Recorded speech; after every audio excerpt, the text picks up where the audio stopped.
Oh, hello. We must be on. Hi, sorry, I was just reading the newspaper.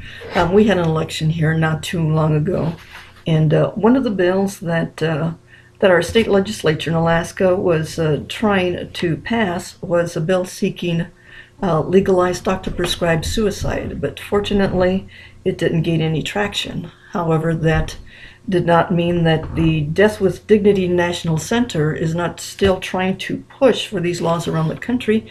And depending on which state you live in, you may be one of the 4 in the United States that has legally approved physician-assisted suicide. Now, the topic of euthanasia may be coming up as it has for so long, and so I think we need to know what it is that we face when we talk about euthanasia. So I want to begin with just some definitions so we're all on the same track with it. So first of all, let's look at the definition. And euthanasia is the intentional killing by act or omission of a dependent human being for his or her alleged benefit. And the key word here, as it says, is intentional. There is euthanasia by action, which is intentionally causing a person's death by performing an action, such as by giving a lethal injection. But there is also euthanasia by omission, intentionally causing death by not providing necessary and ordinary care or food and water, which the church says every person, every patient has a right to. So, excuse me here. And let's look at perhaps some of the things that other people have said, including inside the church, about this topic of euthanasia. So let's look first, going way back into history with Hippocrates. I will give no deadly medicine to anyone a fast, nor suggest any such counsel.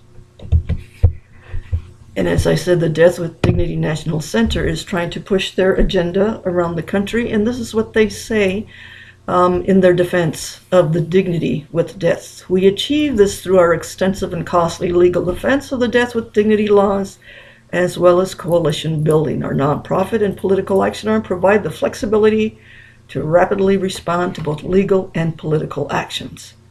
But something is missing from this position statement, and it's the dignity of the person. Nowhere does it mention the person. It's politics and legal. From our state, from Alaska, the arguments against assisted suicide. The terminally ill are a class of persons who need protection. Otherwise, they will be vulnerable to pressures because of chronic pain, depression, and the effects of medication.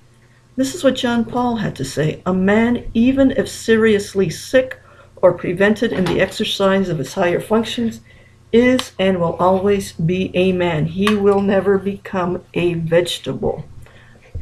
Dignity of the person remains with him. So when we talk about it, a picture of my parents.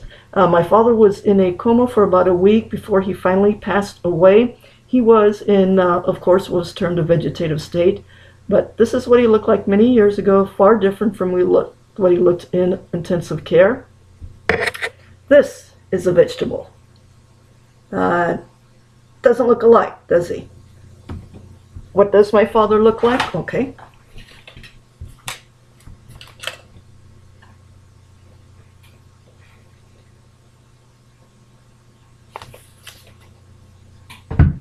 Image of Jesus, who is God, and who is made in his image, my Father. Celery, not made in the image and likeness of God. And so, as Pope John Paul says, a human remains a human. Even when they're in a vegetative state, they do not lose their dignity.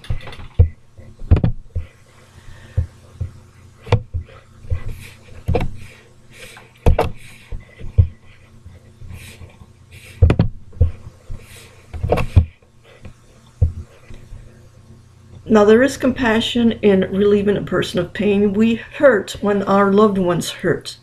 But the compassion is getting rid of the pain, not getting rid of their life.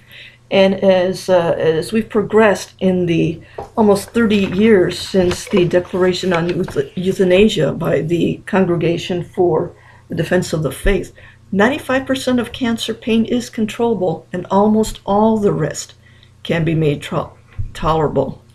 Suffering has a special place in God's saving plan. It's how we can share in Christ's own passion. Yes, we want to be compassionate, but that does not mean we ask them to give up their lives. The dignity of the person does not stop when the person is seen as unproductive or of no longer any benefit to society. DNA does not mysteriously morph into a vegetable when we are in the vegetative state. We are compassionate, but we remember that everyone has the dignity of being made in the image and likeness of God. This is why euthanasia needs to be stopped. Thank you, and God bless.